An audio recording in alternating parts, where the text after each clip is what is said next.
क्या आप यकीन करेंगे कि दुनिया के किसी कोने में एक ऐसी दीवार मौजूद हो सकती है जो हजारों साल पहले किसी इंसान ने नहीं बल्कि किसी और मखलूक ने बनाई हो?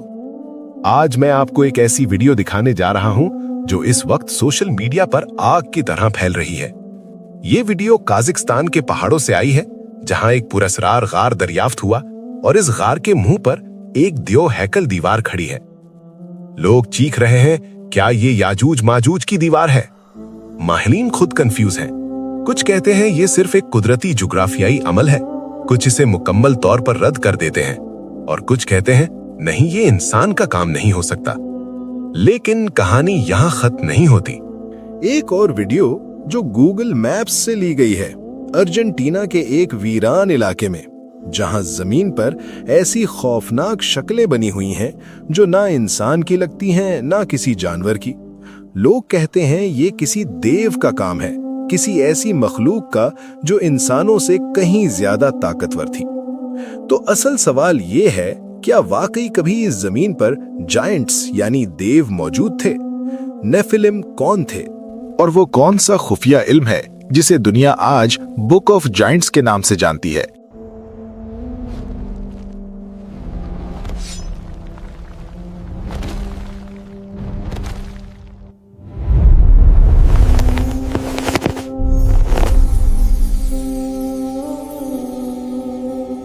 कहानी शुरू होती है सन 1947 से। एक 15 साला चरवाहा कमरान के करीब एक सहरा में अपनी गुमशुदा बकरी तलाश कर रहा था। उसे शक हुआ कि बकरी एक गार में दाखिल हो चुकी है। Lily, lily, where did you go? वो एक पत्थर गार के अंदर फेंकता है, लेकिन बकरी की आवाज नहीं आती।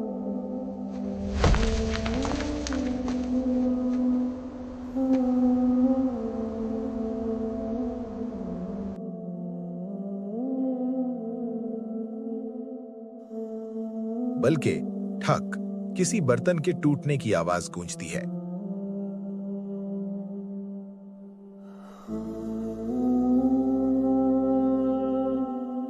वो लड़का डरते डरते गार में दाखिल होता है। चारों तरफ अंधेरा, खामोशी और फिर उसे नजर आते हैं मिट्टी के पुराने मटके।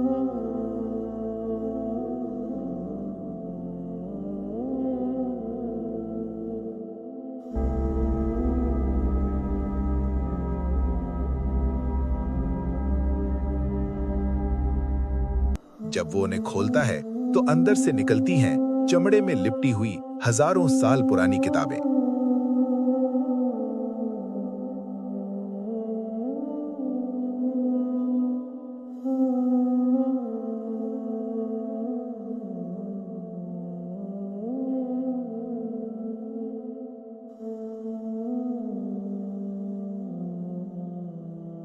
वो इन किताबों को सिर्फ 24 पाउंड में बेच देता है।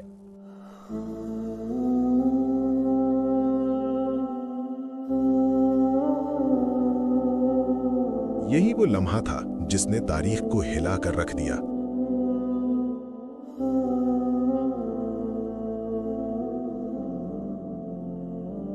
जैसे ही कुछ कदीम किताबें मंजरे आम पर आईं, पूरी आर्कियोलॉजिकल दुनिया में हलचल मच गई। ये आम किताबें नहीं थीं, ये 2000 साल से भी ज्यादा पुरानी थीं।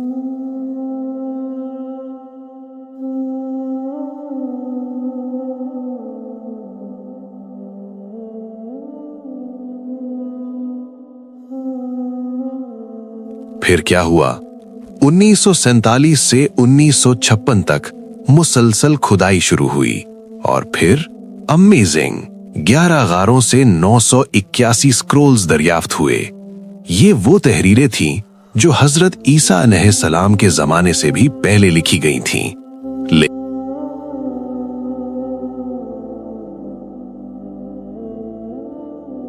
लेकिन इन स्क्रोल्स में से कुछ ऐसे थे जो सबसे ज्यादा खतरनाक समझे जाते थे। इन्हें एक पुरस्कार नाम दिया गया, बुक ऑफ जायंट्स। ये बुक ऑफ जायंट्स आखिर है क्या?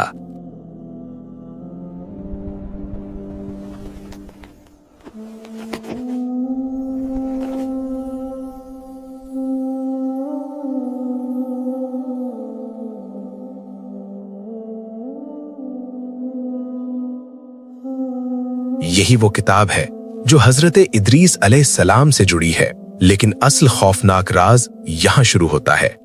یہ کتاب ایسے موضوعات کھولتی ہے جن پر آج بھی مذہبی حلقے مکمل بات کرنے سے کتراتے ہیں۔ بائبل میں بھی صرف چند لائنز میں اس کا ذکر ہے، لیکن پوری کہانی وہ کہیں گم ہو چکی ہے یا چھپا دی گئی ہے۔ بائبل کے اندر 3 لائنز ایسی ہیں کہ جو اس کے بارے میں بات کرتی ہیں۔ بائبل کی جینیسس 6 میں لکھا ہے "The Nephilim goes on the earth in those days"۔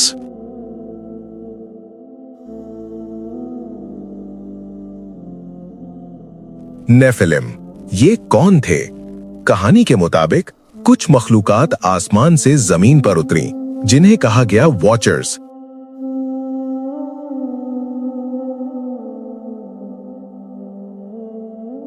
اسلامی عقیدے کے مطابق فرشتے نافرمانی نہیں کرتے، لہٰذا یہاں انہیں ڈیمن سمجھنا زیادہ مناسب ہے۔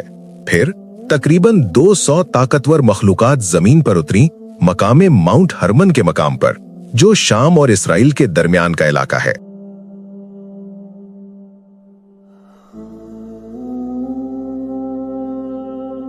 ان کا لیڈر تھا شمہازا۔ اس نے سب سے ایک وعدہ لیا، ہم زمین پر رہیں گے، انسانی عورتوں سے تعلق قائم کریں گے اور ایک نئی نسل پیدا کریں گے۔ اور پھر وہی ہوا جس کا خوف تھا، ایک نئی نسل پیدا ہوئی، نیفلم، دیو قامت مخلوق۔ یہ عام انسان نہیں تھے، ان کا قد غیر معمولی تھا، طاقت بے حد زیادہ تھی، اور وہ آدھے انسان آدھے پر اسرار وجود تھے۔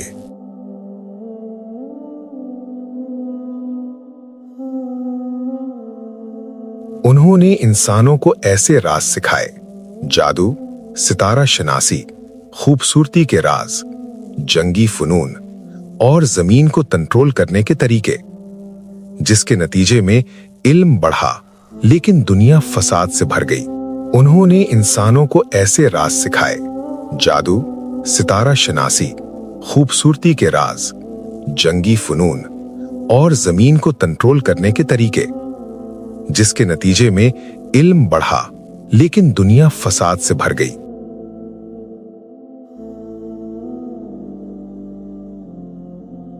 پھر کہانی میں آتے ہیں 2 بھائی، اویا اور ہیا۔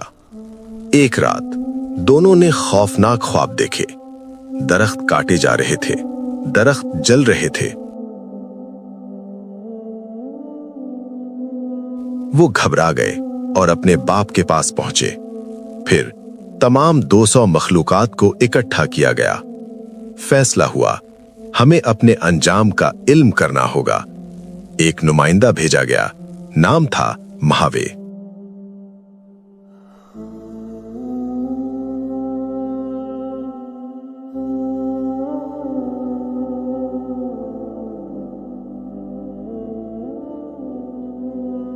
وہ ایک عجیب دنیا میں پہنچا۔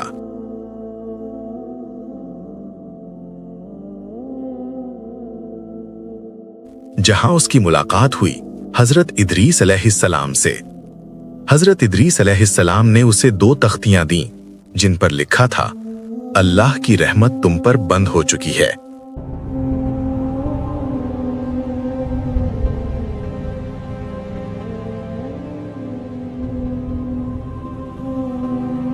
اللہ اکبر، اللہ اکبر، لا الہ۔ اب کیا ہوا؟ کیا انہوں نے توبہ کی؟ نہیں، انہوں نے بغاوت چنی۔ اور پھر آسمان سے ایک فیصلہ آیا، زمین کو پاک کرنے کا فیصلہ، اور یوں شروع ہوا طوفان نوح۔